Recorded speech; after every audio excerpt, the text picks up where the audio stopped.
So Square Enix recently sent me a copy of Dragon Quest Treasures, one of the spin-offs of a series that I really care about. So I wanted to talk to you a little bit about it. Let's begin. This is Dragon Quest in 5. So I'm going to start with talking about why I actually like this series. So Dragon Quest actually started in 1986. It has had anime, it has had manga, it's been around on pretty much every console, and it's basically the biggest role-playing game in history not named Final Fantasy or Pokemon. The series has 11 mainline entry games with a 12th one to be announced, and it also has multiple spin-offs, like Dragon Quest Treasures, the one I'm talking about now. The series is somewhat niche in the West, but in Asia it's a proper blockbuster. If you play RPGs, you have had to have played Dragon Quest at some point. If you don't, I'm going to go over that in this series very quickly, and stick around for part 2 because there's a really cool anime connection that you might want to check out. Dragon Quest Series in 5, Part 2. Remember in part 1 I said there was a big name of the anime world involved in Dragon Quest? So when the series was first being planned in the early 80s, the creator of the series reached out to a manga artist he knew from a magazine called Shonen Jump. He wanted the characters to look a little bit different, and he saw this artist that he really liked and said, "Can you make something for me?" That artist was named Akira Toriyama, who would go on to create Dragon Ball Z. So if you think that the characters in Dragon Quest look like they could belong in the Dragon Ball anime, that's probably because they could.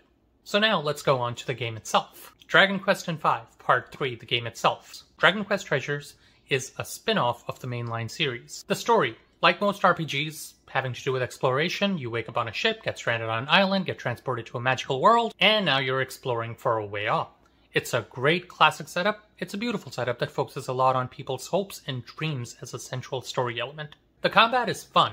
It doesn't have the depth of Dragon Quest XI though. But of course, that's secondary to the main goal of the game, which is exploration. Exploration is the game's strongest point. You find monsters, you find items, you sell them, you stack them. Some RPGs tend to get dark. This is nice and relaxed.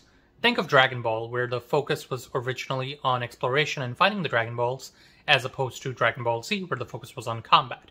So the verdict ultimately is that it's a beautiful game. If you're into collecting, it's for you. If you're into combat and deep, dark storytelling, it's not for you.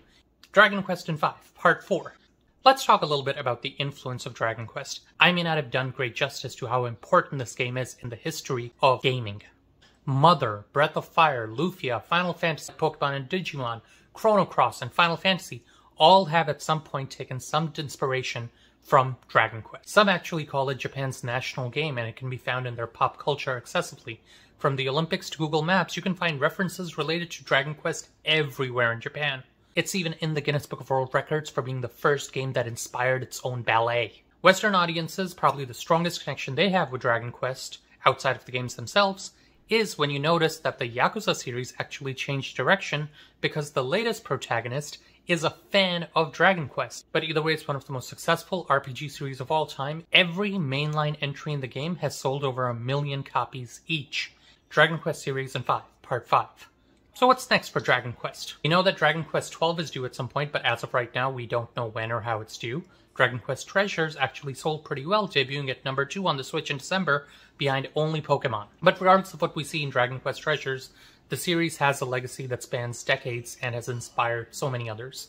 It's a series that I love with all my heart, and I wish we continue to see more of this greatness as we expand into more and more games becoming globally available, and we continue to also see the older catalog of this series remain fresh and accessible for newer gamers.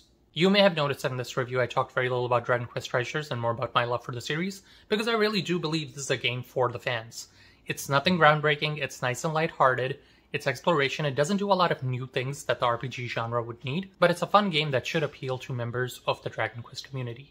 I do hope you check it out. Shout out to Square Enix once again for sending me a copy of this game that I really liked, and I hope you found this review helpful. If you did, consider liking and subscribing. As always, this is Abdurrahman Siddiqui, aka Pakistani Pepper, saying peace out, stay peppery, and don't forget, sometimes life's best lessons are in the stories we hear least. Have an awesome day, guys.